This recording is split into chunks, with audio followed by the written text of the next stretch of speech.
Aujourd'hui, examinons une affaire du milieu du 19e siècle.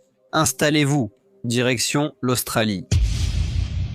En 1830, John Hereford, comme d'autres en quête d'un nouveau départ, arriva en Australie occidentale. À cette époque, la colonie en était encore à ses débuts, ayant été fondée un an plus tôt, en 1829. Ce territoire, rude et isolé, offrait des opportunités malgré tout. À l'origine, il fut fondé comme colonie pénitentiaire pour les condamnés envoyés de Grande-Bretagne. Une grande partie du territoire restait sauvage et jamais cultivée, obligeant la petite population de colons libres à dépendre les uns des autres. Ils tentaient de construire leur vie dans la nature et affronter les difficultés d'un environnement inconnu et rude. Attiré par les terres fertiles et la richesse agricole, M. Hereford s'est laissé séduire. L'arrivée des Européens a également provoqué d'importants bouleversements pour les peuples autochtones australiens de la région, qui y vivaient depuis des milliers d'années. Ils ont vu leur mode de vie menacé, la terre nourricière étant revendiquée par les nouveaux arrivants, alors que des colons comme M. Hereford construisaient leur avenir en Australie occidentale. Les peuples autochtones ont été confrontés à la perte dévastatrice de leurs terres ancestrales et à la menace croissante pesant sur leur culture et leur mode de vie. Dans les années 1830, la migration européenne vers la région a fortement augmenté, les colons affrontant des voyages périlleux pour chercher de nouvelles opportunités pour eux et leurs familles. La colonie offrait un sol fertile, des ressources abondantes et la possibilité de revendiquer une part d'un avenir prometteur. John s'est imposé et a obtenu 400 acres à Augusta, où il a travaillé sans relâche à développer sa propriété. Plus tard, il a agrandi son domaine en achetant 100 acres supplémentaires à Dwanerup, Inlitnip, Busleton. Après des années d'efforts, il a transformé sa terre en entreprise prospère. À l'âge de 60 ans, il avait accumulé une fortune de 2000 livres sterling, une somme considérable pour l'époque, symbolisant sa réussite face à l'adversité. En 1851, cherchant une certaine compagnie et stabilité pour ses dernières années, John épousa une femme nommée Bridget Larkin. Elle était veuve et sa vie n'avait pas été facile. Son premier mari s'était noyé tragiquement, la laissant élever seule 6 enfants. Pour John, ce mariage était une occasion de partager sa vie et sa richesse avec quelqu'un. Et pour Bridget, il offrait la sécurité et la promesse d'un foyer stable. Le mariage s'est vite avéré difficile. Le tempérament et le comportement abusif de Bridget ont tourmenté John. Leurs disputes étaient féroces et souvent violentes. À une occasion, John a confié à un ami que Bridget l'avait frappé lors d'une violente dispute et lui avait cassé plusieurs dents. Le mariage autrefois plein d'espoir était devenu une relation hostile et dangereuse, laissant John désespéré de trouver une issue. En février 1855, ne le supportant plus, il quitta le domicile conjugal et trouva refuge chez un voisin pour sa sécurité. Il partageait sa chambre avec George Jones, un ouvrier agricole conscient des dangers encourus par John. La présence de George n'apportait pas de réconfort, mais servait de précaution contre les menaces de Bridget. John est resté chez le voisin pendant 6 semaines, refusant fermement de rentrer chez lui. Pendant cette période, il a acheté une autre propriété, avec l'intention de s'y installer et de vivre indépendamment de sa femme. Cependant, à la fin du mois de mars 1855, avant qu'il ne puisse effectuer la transition, il a été contraint de retourner dans son domicile conjugal en raison du surpeuplement chez le voisin. Il a repris la vie avec Brigitte à contre-cœur, mais a exigé la présence de George Jones. Jean craignait tant d'être seul avec sa femme qu'il refusait de dormir sans la présence de Georges. Le soir du samedi 8 avril 1855, Jean était souffrant. Il se plaignait d'un rhume, de douleur et de fatigue, et il semblait que sa santé se détériorait. Dans un geste inhabituel d'attention, Brigitte lui offrit une tasse de vin chaud, qu'il accepta. Elle prévint ensuite George Jones que Jean voulait dormir seul cette nuit à cause de sa maladie. Pour une raison inconnue, Brigitte envoya aussi sa fille ailleurs, laissant la maison étrangement silencieuse. Le lendemain matin, lundi 9 avril, George Jones alla voir Jean, espérant que son état s'était amélioré pendant la nuit. Cependant, sa découverte fut très différente de ses attentes. Jean était allongé dans son lit, drap remonté sur le visage, comme pour se réchauffer ou se protéger. Mais en s'approchant, George remarqua l'immobilité troublante du corps de Jean. Ses yeux grands ouverts, légèrement exorbité, exprimait un mélange de choc et de douleur figée. Comme figé dans les derniers instants de sa vie, le cœur de George se serra en regardant l'homme qu'il avait tant aidé au cours des 2 derniers mois. Il remarqua qu'il y avait de légères marques rouges des deux côtés de son cou. Ces marques n'étaient pas facilement visibles au premier coup d'œil, mais elles étaient bien là. Deux fines lignes, presque symétriques, qui semblaient suggérer quelque chose de bien plus sinistre qu'une simple maladie, alors qu'il regardait l'homme mort. La maison, longtemps marquée par la tension entre John Hereford et sa femme, semblait désormais sinistrement froide. La nouvelle de la mort soudaine et prématurée provoqua de nombreuses spéculations dans la petite communauté. Les voisins chuchotaient discrètement, essayant de comprendre les événements qui ont conduit à sa disparition. Beaucoup étaient bien conscients de la relation troublée et souvent instable que Jean entretenait avec sa femme. Son tempérament explosif et ses crises de violence étaient reconnus, et sa manière de traiter son mari préoccupait discrètement depuis un moment. Monsieur Hereford n'était plus un jeune homme et sa santé déclinait depuis un certain temps. Il s'était plaint de fatigue et d'un rhume persistant, des maux qui ne sont pas rares pour un homme de son âge. Certains membres de la communauté ont suggéré que sa mort pouvait tout simplement être due à des causes naturelles. Cependant, d'autres avaient du mal à écarter les circonstances entourant son décès.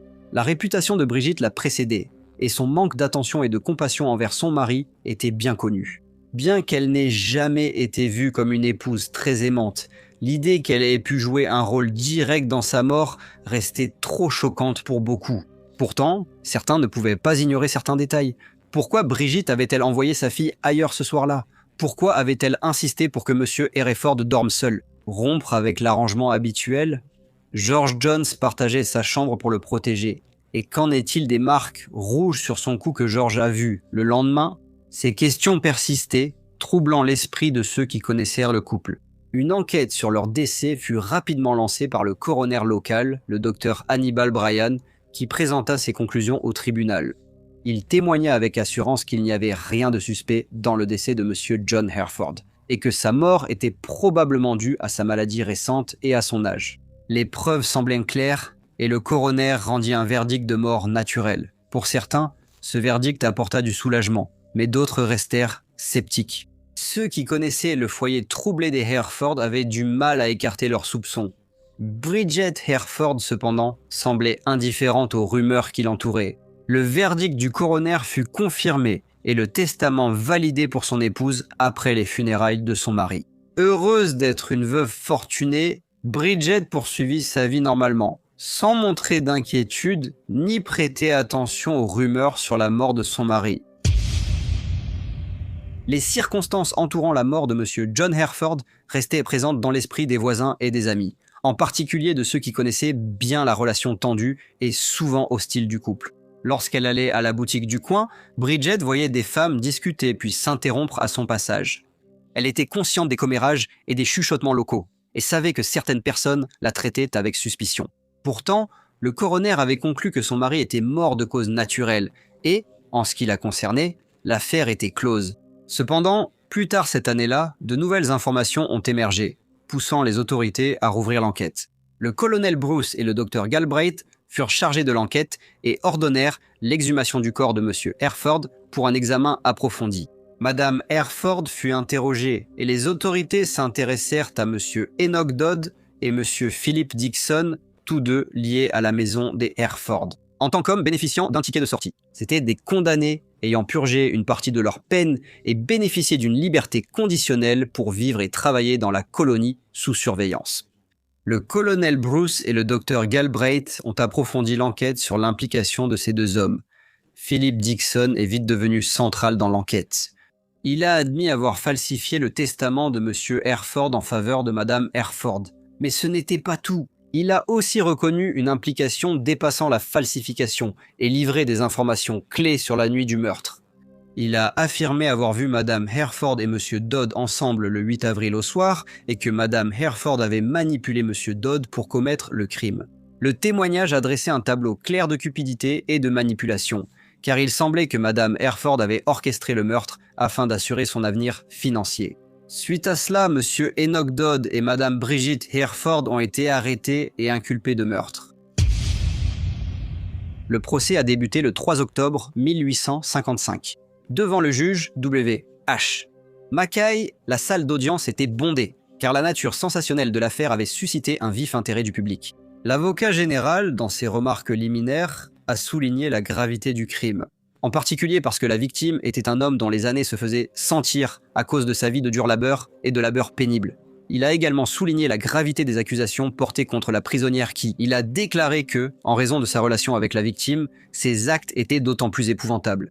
Le jury a été averti de ne pas se laisser influencer par des suspicions ou rumeurs locales et invité à remplir son devoir avec impartialité et justice. Le docteur Hannibal Bryan a témoigné qu'il n'avait pas vu de marque de strangulation sur le cou de M. Hereford lors de son premier examen.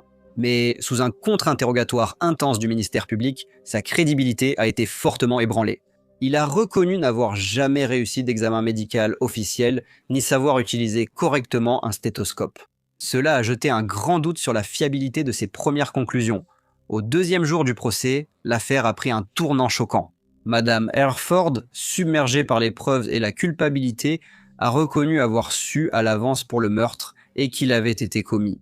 Elle a impliqué M. Osborne, affirmant qu'ils avaient comploté ensemble pour tuer son mari. Elle a dit qu'il avait d'abord prévu de lui tendre une embuscade dans l'estuaire pour le noyer, mais qu'elle et M. Osborne avaient abandonné ce plan sans en préciser la raison. Elle a ajouté que M. Osborne avait quitté la région et qu'elle pensait qu'il valait mieux que le crime se produise chez elle. Regardant le jury, elle a dit avoir épousé son mari 4 ans plus tôt, étant beaucoup plus jeune que lui. Elle a poursuivi en disant que son mariage avait toujours été marqué par des disputes constantes, au point que M. Hereford dormait souvent hors de leur domicile, lui disant que c'était pour éviter son harcèlement. Elle a ajouté qu'il avait même acheté une maison, dans un autre endroit, et qu'il avait prévu d'y emménager le lundi 9 avril. Cependant, elle n'a pas dit ce qui s'était réellement passé cette nuit-là. Il a été affirmé que le vendredi précédant le meurtre, M. Hereford s'était rendu à la ville de Vasse à cheval, et à son retour à la maison, il se plaignait de fatigue. Alors, elle lui a dit de se reposer. Elle a dit que 2 jours plus tard, elle lui avait préparé une boisson qui l'aiderait à se rétablir. Cependant, elle a ajouté qu'après cette proposition d'aide, il l'a regardée assez intensément, ce qui l'a rendue nerveuse. Elle a admis devant le tribunal qu'elle avait envoyé un message à M. George Jones et avait organisé pour que sa fille dorme ailleurs, la laissant seule avec son mari, ce qui, lors du contre-interrogatoire, elle a reconnu était très inhabituel. Certains témoins ont déclaré avoir observé une activité suspecte au domicile de Hereford dans la nuit du 8 avril. Certains ont entendu des bruits, dont un venant de la chambre de M. Hereford, semblant être un étouffement. Un témoin a vu Madame Hereford faire des bruits d'éclaboussure avec un seau, pensant qu'elle voulait peut-être masquer d'autres bruits venant de la maison. M. George Jones a déclaré au tribunal avoir trouvé M. Hereford mort dans sa chambre le lundi 9 avril. Il a déclaré que son corps montrait des signes de strangulation, comme des marques de doigts et un gonflement à la gorge. Avec les preuves s'accumulant contre M. Dodds, il a finalement avoué son implication dans la mort de M. Hereford. Il a expliqué que cette nuit-là, Madame Hereford l'avait incité au crime en lui offrant 10 livres sterling et un cheval. Il a dit qu'il était d'abord hésitant et mal à l'aise, mais que Madame Hereford l'a incité à agir et lui a donné de l'alcool pour se calmer. Il a reconnu avoir étranglé M. Hereford dans son lit pendant que Madame Hereford faisait du bruit pour distraire. Les marques trouvées sur le cou du défunt lors de la seconde autopsie correspondaient à la description de M. Dodd, ce qui a encore corroboré son récit. Ses aveux et le testament falsifié dressaient le portrait accablant d'une femme ambitieuse, sans respect pour la vie de son mari. Lorsque le jury s'est retiré pour délibérer, il est rapidement revenu pour déclarer Enoch Dodd et Bridget Hereford coupables de meurtre. Le juge a alors prononcé une sentence de mort, par pendaison, et l'exécution a été programmée pour le lundi suivant. La sentence fut marquante. Bridget Hereford allait devenir la première femme exécutée par l'État en Australie occidentale. Philip Dixon, qui avait falsifié le testament de M. Hereford en faveur de sa femme, a été accusé de complot. Il a plaidé coupable et a été condamné à la déportation vers la terre de Van Diemen, qui correspond à l'actuelle Tasmanie, pour le reste de sa vie. Les exécutions de Bridget Hereford et Enoch Dodd ont résonné dans toute la colonie, laissant une marque indélébile dans son histoire. L'affaire, marquée par la trahison, la manipulation et la cupidité, a jeté une ombre sur la jeune colonie, demeurant un sombre témoignage de la nature impitoyable de la justice au début de l'Australie occidentale. Bonjour à tous et merci beaucoup de votre écoute. Comme d'habitude, n'hésitez pas à laisser vos commentaires ou retours et j'espère vous retrouver tous pour le prochain Briefcase.